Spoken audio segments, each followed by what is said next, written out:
If you're planning to visit Oslob for the famous whale-shark interaction, watch this first. In today's episode, I'll list the 10 most important tips to keep in mind before you embark on your whale-shark adventure in Oslob, Cebu, Philippines. Imagine locking eyes with a creature the size of a school bus, peacefully gliding through the water just feet away from you. It is breathtaking, a little terrifying, and easily one of the most bucket list worthy experiences in the world. But if you don't plan this trip perfectly, it can quickly turn into a stressful, chaotic headache of endless lines and missed opportunities.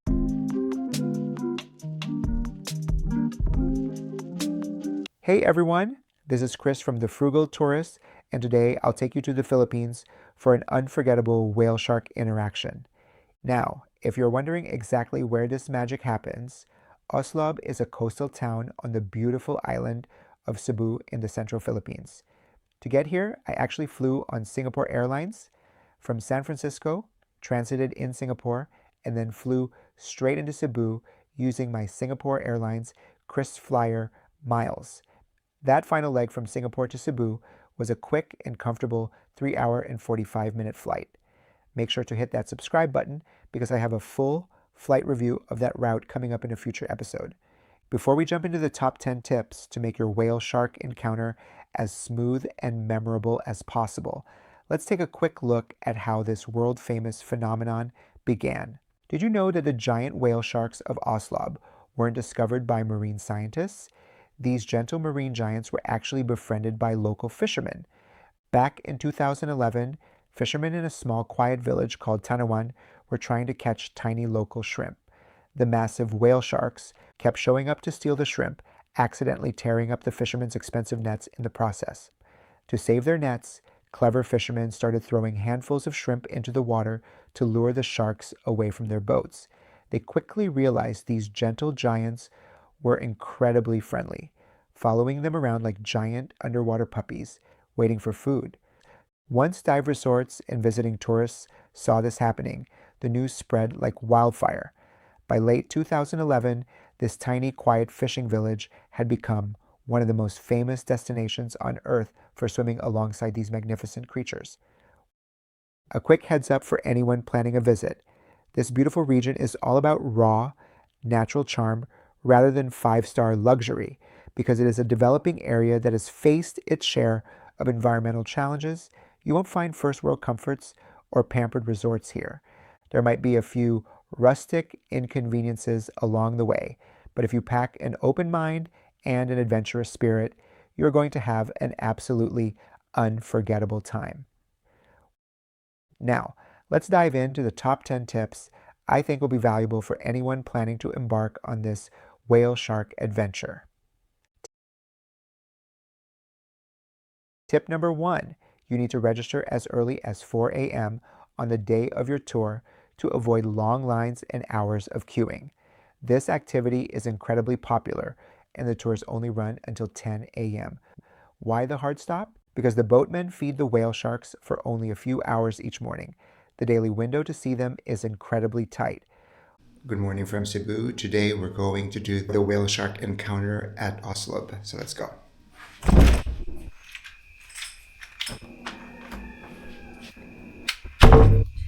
While the first boats don't launch until 6 a.m., registration begins much earlier.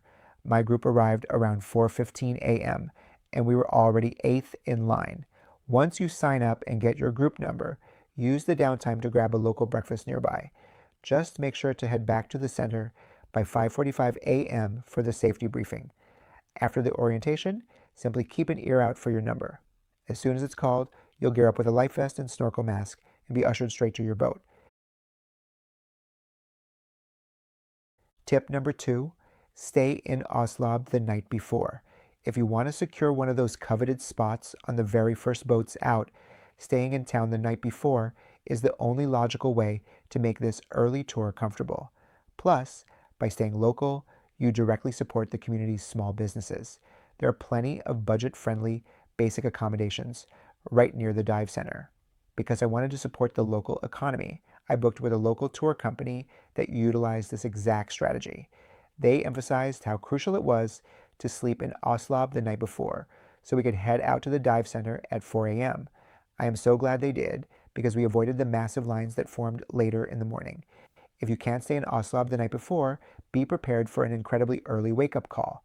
The drive from Cebu City to Oslob is about 3 hours. To get there by 7 a.m., which is still early enough to get a spot before they call it a day, you will need to hit the road by 4 a.m. Tip number 3, leave the sunscreen behind. You will be strictly required to rinse off any sunscreen before stepping into the water.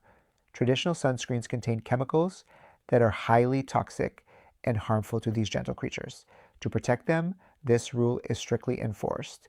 Instead, wear swimwear that offers built-in UPF protection. UPF stands for ultraviolet protection factor. I wore a long sleeve shirt that has UPF 40 plus protection. Tip number 4, do not touch or attempt to ride the whale sharks. The dive center enforces a strict rule of maintaining a safe distance of at least 6 feet from the sharks because these animals gravitate towards boats, which they associate with food and don't understand human personal space. They might swim incredibly close to you. If they do, try your best not to make contact. Your tour fee includes a life vest, which will keep you easily afloat. So if a shark swims toward you, simply use your hands to gently paddle yourself backward and out of its path. If you're an experienced swimmer and want to take your life vest off to dive down for a quick photo, always ask your boatman for permission first. Thankfully, the dive center conducts a mandatory 10-minute safety orientation before you head out, so you get a reminder before getting in the water in case you forget these rules. I suggest that you pay close attention to all the rules, as they can and will terminate your tour immediately if they see you violating them. Accidentally into the water, we are not liable for that.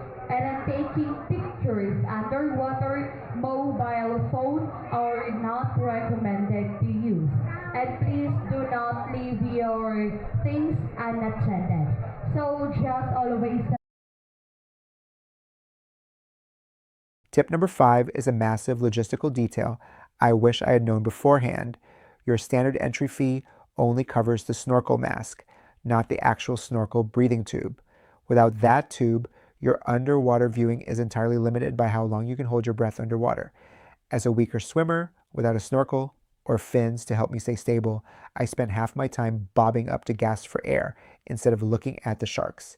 To get a seamless, uninterrupted view, rent a full snorkel set and fins at the center before you head out, or better yet, pack your own gear. It's way more hygienic, and since your time in the water is strictly limited to 30 minutes, you'll want to make every single second count.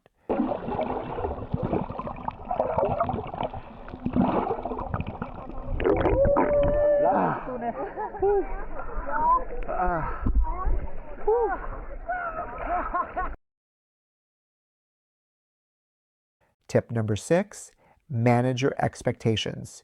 The experience is relatively short, incredibly crowded, and can feel a bit chaotic, especially if you aren't comfortable in deep water. I definitely had a rush of nerves at first, but once you take a deep breath and realize how peaceful these gentle giants are, you'll start to relax. You'll also want to keep an eye on the weather. Tropical weather is highly unpredictable, and rough seas will trigger immediate cancellations for everyone's safety. To avoid weather-related cancellations, aim to visit during the dry season. While climate change has made global weather patterns harder to predict, locals generally agree that November through May offers the clearest skies and the calmest seas. On the flip side, the wettest months typically run from August through October, so you may want to avoid planning your trip then.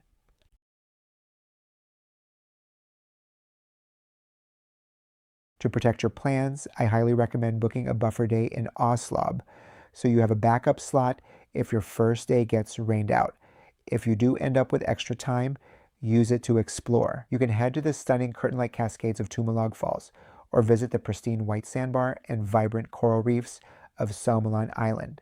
Both of these stops were luckily included in my Southern Cebu tour, but if you prefer to DIY it, you can easily hire a local tricycle or a motorcycle taxi to take you to the falls and the dock.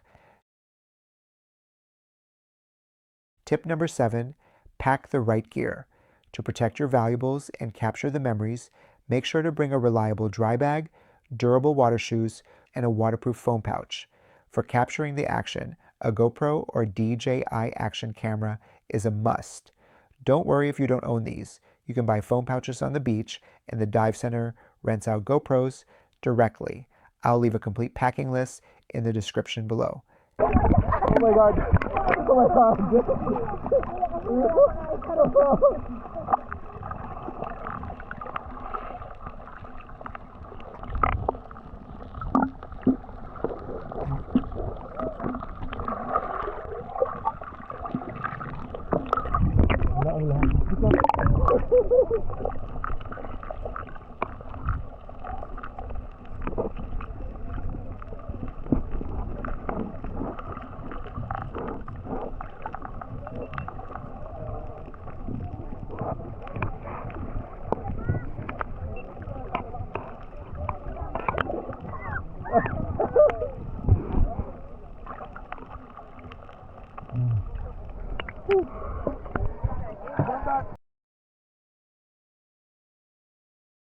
Tip number 8, keep your camera flash off. Bright flashes can easily startle, disorient, or even temporarily blind the whale sharks. This can make them panic and dive abruptly, which puts both these gentle giants and nearby swimmers at risk. The natural morning light is more than enough for incredible footage anyway, so double check your settings before jumping in. Tip number 9, bring plenty of cash. Oslob is almost entirely cash only, from local food stalls to gear rentals. And since local families rely heavily on tourism, tipping your boatman generously for great service goes a long way. I have another pro tip for saving. I use my Charles Schwab debit card to withdraw pesos at any ATM with a Visa logo. The card refunds 100% of all international ATM fees at the end of the month.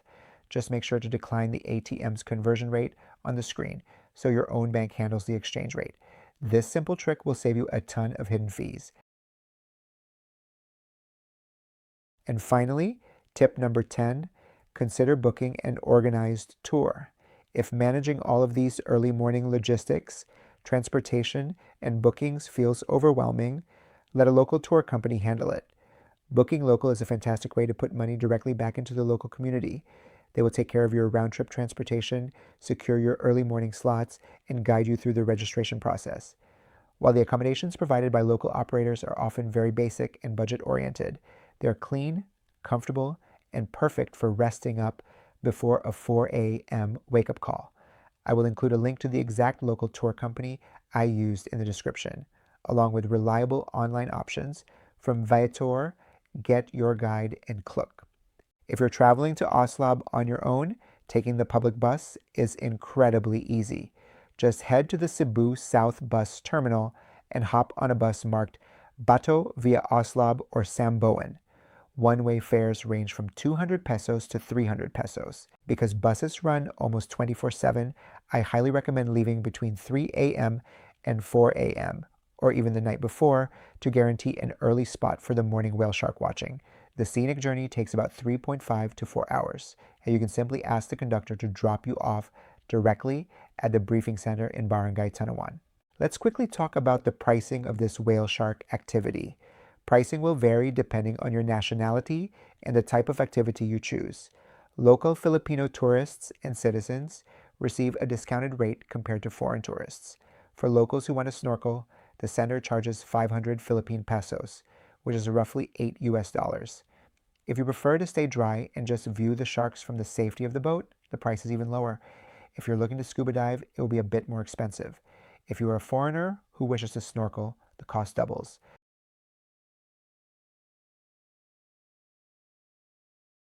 Your entry fee is comprehensive. It covers your spot on the boat, your life vest, a standard snorkel mask, and your guaranteed 30-minute window of interaction with these gorgeous whale sharks. Overall, my personal encounter with the whale sharks was absolutely thrilling. Swimming alongside these spectacular creatures was the definitive highlight of my trip to Cebu, and it is an adventure I believe every traveler should experience at least once in their lifetime. However, before we wrap up today's episode, I want to address the elephant in the room. This activity is highly controversial, and many animal rights and marine conservation groups consider it unethical. They argue that sustained artificial hand feeding alters the natural migration patterns of these endangered sharks, affects their natural diet, and makes them highly vulnerable to injuries from boat propellers and skin infections from close human contact. It is a very complex issue. On one hand, I would argue that whale sharks are far safer here under local protection than they would be in the open, unregulated wild, where they are vulnerable to the threat of poaching, hunting, and finning. For the local community, it has created a vital tourism economy that keeps these animals alive and valued. In many ways, it is the lesser of two evils. Ideally, this up close interaction inspires travelers to care deeply about marine conservation and advocate for better ocean protection policies. If there is one change I would love to see implemented, it is a strict daily cap on visitors managed through a pre booked reservation system. The current daily demand is incredibly high, and the sheer volume of tourists in the water is simply not sustainable in the long run. But I want to hear from you. If you've been to Oslob, what was your experience like? Do you have any travel tips I missed? Let's start a respectful conversation in the comments section below. If you found this guide helpful, please give this video a thumbs up, share it with your travel crew, and subscribe to The Frugal Tourist for more budget-savvy travel guides from around the globe. Until next time, safe travels.